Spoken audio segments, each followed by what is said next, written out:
बिस्मिल्लाहिर्रहमानिर्रहीम। अस्सलामु अलैकुम वरहमतुल्लाहि वबरकातुहू। मेरे मोहतरम भाइयों और बहनों, इस्लाम में एक चीज़ ऐसी भी है कि जो हराम है, लेकिन उसका पीना जो है वो इस्लाम में हलाल है। जी हाँ, वो गुस्सा ही है। इस्लाम में गुस्सा फ़ी नफ्स ही हराम है, लेकिन इसका पीना ये हलाल भी है और बाइस सवाब भी है। तो आइए आज गुस्से के हवाले से चंद बातें करते हैं। रसूलुल्लाह सल्लल्लाहु अलैहि वसल्लम का फरमान है कि लैस शदीद बिस्सुरा, पहलवान वो नहीं है, ताकतवर वो नहीं है कि जो किसी को हरा दे। इन्नमा शदीदुल्लज़ी यमलिकु नफ्सहु इंदल ग़ज़ब, बल्कि आप सल्लल्लाहु अलैहि वसल्लम ने फरमाया कि ताकतवर तो वो है कि गुस्से के वक़्त जो शख्स अपने नफ्स को अपने कंट्रोल में कर लेता है। एक शख्स रसूलुल्लाह सल्लल्लाहु अलैहि वसल्लम की खिदमत में हाज़िर हुए और उन्होंने आके अर्ज़ किया कि अल्लाह के नबी, मुझे नसीहत फ़रमाएँ, और नसीहत भी ऐसी फ़रमाएँ कि जिसको मैं ठीक से समझ भी सकूँ और उस पर कमा हक़्क़ुहु अमल भी कर सकूँ। रसूलुल्लाह सल्लल्लाहु अलैहि वसल्लम ने फ़रमाया कि ला तग़ज़ब, गुस्सा न किया कर। उसने फिर नसीहत करने को कहा। आप सल्लल्लाहु अलैहि वसल्लम ने फिर वही अल्फाज दोहराए कि ला तग़ज़ब, गुस्सा न किया कर। इसी तरह तीसरी मरतबा भी आप सल्लल्लाहु अलैहि वसल्लम ने यही फ़रमाया कि ला तग़ज़ब, गुस्सा न किया कर। वो शख्स चला गया। बाद में वो शख्स ख़ुद कहता है कि मैंने जब रसूलुल्लाह सल्लल्लाहु अलैहि वसल्लम के इन अल्फाज और इस नसीहत पर गौर किया, इसको समझने की कोशिश की, तो मैं इस नतीजे पर पहुंचा कि हर फसाद की जो जड़ है वो गुस्सा है, हर जुर्म की जो इब्तदा है वो गुस्सा है। जी हाँ, गुस्सा ऐसी चीज़ है जो इंसान के दिमाग को मौफ कर देता है, इंसान की अक्ल को खा जाता है। गुस्से के अंदर इंसान कई से कई काम कर बैठता है। हमारे मुआशरे में देख लें, कई सारे ऐसे वाक़यात सुनने को मिलते हैं कि बच्चों की लड़ाई हुई और फिर बच्चों की लड़ाई में ख़ानदान के अंदर कई शख्स कत्ल हो जाते हैं इस गुस्से की वजह से। और कई सारे लोग ऐसे भी आते हैं जो आके कहते हैं कि मुफ्ती साहब, हमने तो अपनी बीवी को गुस्से में तलाक दी थी, तो क्या तलाक हो गई? तो मेरे भाई, बात यह है कि तलाक गुस्से में ही दी जाती है, प्यार और मोहब्बत में कोई तलाक नहीं देता। गुस्से में आके कोई किसी को कत्ल करता है, उम्र कैद के लिए जेल में चला जाता है, और जब जेल में जाता है तो पूरी उम्र, जो 25 साल या जितना भी अरसा उसको कैद की सज़ा सुनाई जाती है, जेल में बैठ के सिर्फ यही सोचता रहता है कि काश ये काम मैंने न किया होता, आज मैं खुश व खुर्रम अच्छी ज़िंदगी गुजार रहा होता। इसीलिए तो एक कहावत बड़ी मशहूर है, कहते हैं कि लम्हों ने ख़ता की और सदियों ने सज़ा पाई। एक लम्हा होता है कि जिसके अंदर इंसान गलती कर बैठता है, गुस्से की वजह से कोई ऐसा काम कर बैठता है, फिर पूरी ज़िंदगी पछताता है, उसका इज़ाला करने की कोशिश करता है, लेकिन उसका इज़ाला मुमकिन नहीं होता। अब आइए रसूलुल्लाह सल्लल्लाहु अलैहि वसल्लम की सीरत को देखते हैं।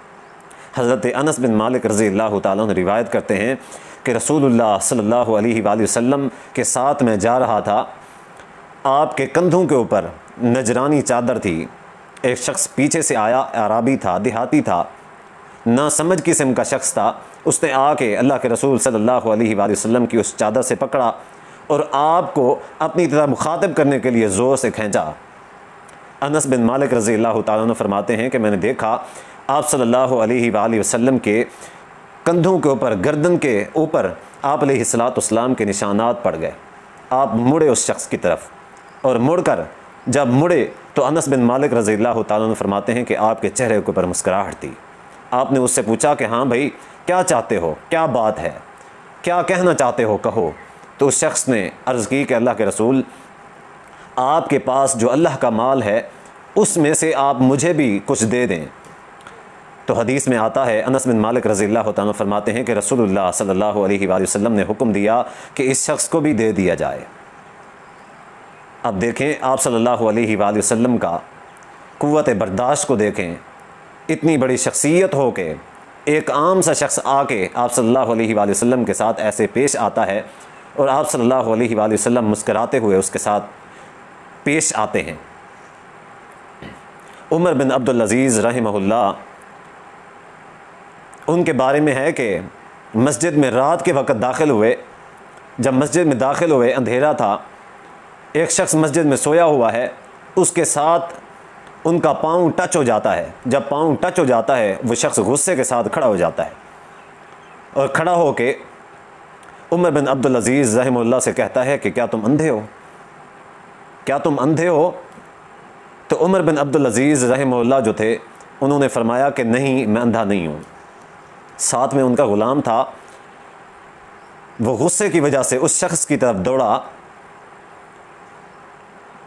उन्होंने उसको रोक दिया और फरमाया कि इसमें गुस्सा करने वाली क्या बात है? उसने मुझसे पूछा है कि क्या तुम अंधे हो, मैंने उसको जवाब दे दिया कि मैं अंधा नहीं हूँ, इसमें गुस्से वाली तो कोई बात ही नहीं है। हदीस में आता है कि रसूलुल्लाह सल्लल्लाहु अलैहि वसल्लम ने फरमाया, जब तुम में से किसी शख्स को गुस्सा आए तो वो आऊज़ु बिल्लाहि मिनश शैतानिर रजीम कहे, क्योंकि जब इंसान को गुस्सा आता है तो इसको गुस्सा दिलाने वाला जो होता है वो असल में शैतान होता है। शैतान इससे कोई बुरा काम करवाना चाह रहा होता है। अब आगे, अगर उसके बावजूद भी उसका गुस्से में कोई ख़ास फ़र्क नहीं आया, वो शख्स अगर खड़ा हुआ है तो बैठ जाए, और अगर बैठा है तो लेट जाए, और अगर लेटा है तो पहलू तब्दील कर ले। अब देखें इस्लाम कितना खूबसूरत मज़हब है कि इस्लाम ने जो गुस्से का रिएक्शन होता है उससे बचने के लिए इस्लाम ने कैसा तरीका बताया है। एक शख्स खड़ा हुआ है गुस्से की हालत में, वो उसके ज़्यादा रिएक्ट करने के चांसेस ज़्यादा होते हैं, और जो बैठा है उसकी निस्बत कम होते हैं, और फिर जो सोया हुआ है वो उससे कहीं कम उसके चांसेस होते हैं कि वो रिएक्ट करेगा। तो इस्लाम कैसा खूबसूरत और प्यारा मज़हब है कि इस्लाम ने सिर्फ़ इन चीज़ों से मना नहीं किया, बल्कि इनसे रुकने का, बाज रहने का इस्लाम ने तरीका भी बताया है। और गुस्सा रोकने का बहुत बड़ा अजर है। कुरान मजीद में है, वल काज़िमीन अल गैज़ वल आफ़ीन अनिन नास,